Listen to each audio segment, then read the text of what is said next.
Syft allows you to consolidate entities with different currencies or to change the currency of an entity that you've connected to Syft. So how does Syft account for all of these different currencies? Well, in a consolidation, Syft converts all the underlying entities to the currency of the group entity. And to do this, Syft follows the accounting principles, which state that the profit and loss accounts should be converted at the spot rate at the time of transaction. But as is industry practice, for practical reasons, the principle allows the application of an average exchange rate over a period. And so that's what Syft uses. To convert the balance sheet, Syft uses the closing exchange rate on the last day of the financial period. And any exchange rate differences between the profit and loss and balance sheet, because they're using these different rates, is posted to an account called the exchange rate recon. And Syft gives you the option as to whether you want this account to be within the profit and loss or the balance sheet. So you can determine that if you go to entity settings, and over here where it says currency recon method, you can select if you want to use the equity method or the profit and loss method. And what this means is if you select the equity method, that exchange rate recon account, which accounts for foreign exchange differences on converting the underlying entities to the group reporting currency, those differences are going to go to the balance sheet as a form of equity.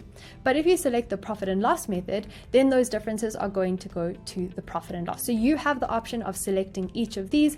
You would need to determine what's most appropriate for your reporting. If you are reporting according to IFRS, you would most likely need to use the equity method, as IFRS or IFRS requires these forex movements to be accounted for as functional currency translation reserve, which is a form of equity. But again, you can choose whichever method works best for you. Just make sure you've gone and selected the correct one within entity setting. Back within the FX rates of Syft, you can go and see the currencies that are included within your group. So in this group, we have ZAR entities and USD entities, and both of these entities are being converted to the group reporting currency, which is GBP.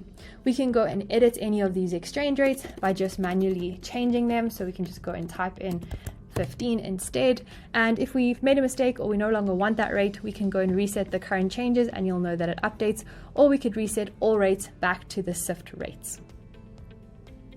Syft pulls through the rates from xe.com, so that's where Syft is getting their rates from. But as I just showed you, you are able to manually override them, or using Syft's Excel connector, you can go and upload rates that you would prefer to use.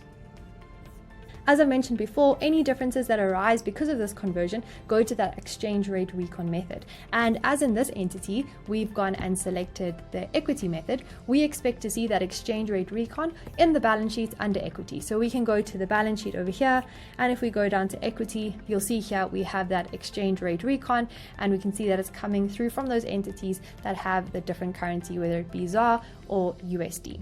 So that is how Syft deals with exchange rates, whether you have a multi-currency consolidation, or even if you have a single entity on Syft and you've gone and changed the currency from its underlying accounting software's currency to a different currency, Syft is going to apply the same methodology and go and convert it as we've discussed.